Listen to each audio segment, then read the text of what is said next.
Hello दोस्तों, हम आपके लिए tales of demons and gods फिर से स्टार्ट करने जा रहे हैं। लेकिन दोस्तों, जो कंपनी सीरीज के एनिमेशन बनाती थी उसने सीरीज को बनाना बंद कर दिया है। इसलिए हम अब आपके लिए सीरीज की कॉमिक बुक सीरीज स्टार्ट करेंगे, जिसमें स्टोरी तो सेम होगी, बस एनिमेशन की जगह कॉमिक का यूज किया जाएगा। मुझे उम्मीद है कि ये आपको मेन सीरीज की तरह ही पसंद आएगी।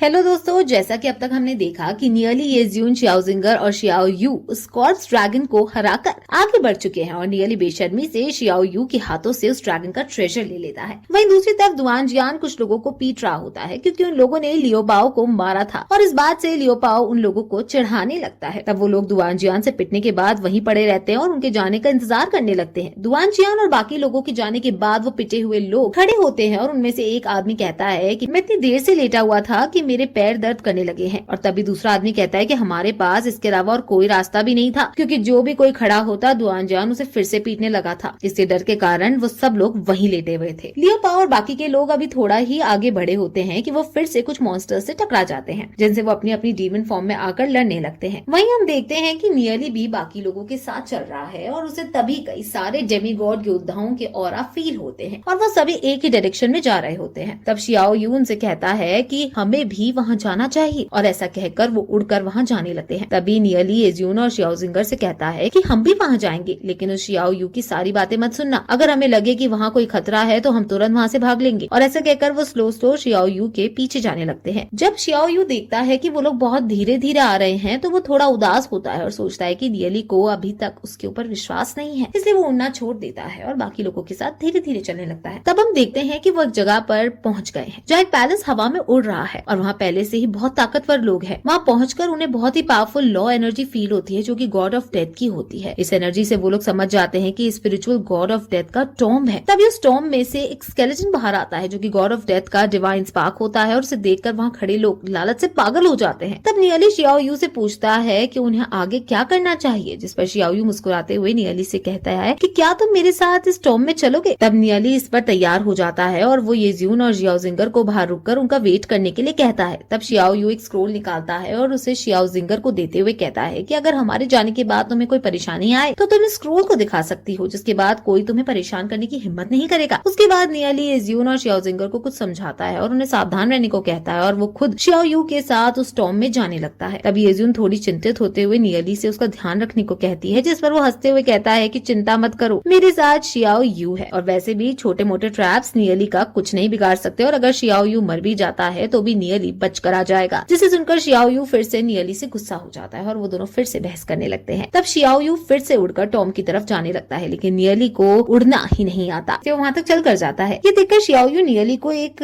कपड़ा देता है और उसे कहता है कि तुम इसे पकड़ लो जिससे मैं तुम्हें लेकर उड़ सकूंगा। इस पर जब नियरली उसे शांत होकर देखता है तो वो कहता है कि मुझे गंदे लोगों से एलर्जी है, इसलिए मैं तुम्हें छूना नहीं चाहता। जिस पर नियरली चिढ़ जाता है और उसी कपड़े को पकड़कर शियाओ यू के साथ उड़ने लगता है। थोड़ी देर बाद वो दोनों उस टॉम तक पहुंच जाते हैं और वहाँ जाकर वो देखते हैं कि वहाँ ज्यादातर योद्धाओं, लेजेंड और डेमीगॉड रैंक के हैं। थोड़ी देर बाद ही वहाँ के सारे योद्धा मिलकर उस स्केलेटन पर, जो कि स्पिरिचुअल गॉड ऑफ डेथ का डिवाइन स्पार्क है, उस पर अटैक कर देते हैं। लेकिन वो स्केलेटन अपने मैजिक से कुल्हाड़ी बनाता है और एक अटैक में उन सारे योद्धाओं के अटैक को तोड़ देता है और उन योद्धाओं को भी पीछे धकेल देता है। अब उस अटैक से बहुत ज्यादा एनर्जी पैदा होती है जो कि नियरली और शियाओ यू की तरफ आने लगती है, जिससे शियाओ यू अपने एक हाथ से रोक देता है। ये सब देखकर नियरली शॉक्ड हो जाता है और थोड़ा सा फ्रस्ट्रेट भी होता है क्योंकि वो शियाओ यू की ताकत का अंदाजा नहीं लगा पा रहा होता। वहीं वहाँ मौजूद सारे योद्धा फिर से उस स्केलेटन से लड़ने लगते हैं और उस टॉम्ब में जाने की कोशिश करते हैं, जिसे देखकर नियरली थोड़ा उदास हो जाता है और वापस चलने के लिए कहता है। जिस पर शियाओ यू उससे कहता है कि क्या तुम इतनी दूर आकर खाली हाथ वापस जाना चाहते हो। तब शियाओ यू थोड़ी देर कुछ सोचता है और फिर वो एक जादुई कपड़ा निकालता है। उस कपड़े को देखते ही नियरली पहचान जाता है कि उस कपड़े के ऊपर लोगों को गायब करने वाले इंस्क्रिप्शन पैटर्न किए गए हैं और फिर वो दोनों उस कपड़े को ओढ़ के, जिससे वो दोनों गायब हो जाते हैं और उससे सबसे छुपकर टॉम्ब में घुसने की कोशिश करने लगते हैं। अब क्योंकि उन दोनों लोगों ने एक ही कपड़ा ओढ़ रखा होता है तो उन्हें चलने में थोड़ी दिक्कत आती है। तब चलते चलते नियरली को शियाओ यू की स्मेल आती है और वो सोचता है कि शियाओ यू एक लड़का होने के बाद भी लड़कियों वाला परफ्यूम यूज करता है और फिर नियरली उसकी कमर पर हाथ रख लेता है। तभी शियाओ यू रुक जाता है, नियरली को हाथ हटाने के लिए कहता है, लेकिन जैसे ही नियरली अपना हाथ हिलाता है तो शियाओ यू को गुदगुदी होने लगती है और वो चिल्ला जाता है, जिसके कारण नियरली उसकी कमर से हाथ हटा देता है और फिर कुछ देर बाद वो दोनों उस टॉम के गेट तक पहुंच जाते हैं। दोस्तों, इसी के साथ ये एपिसोड यहीं खत्म हो जाता है।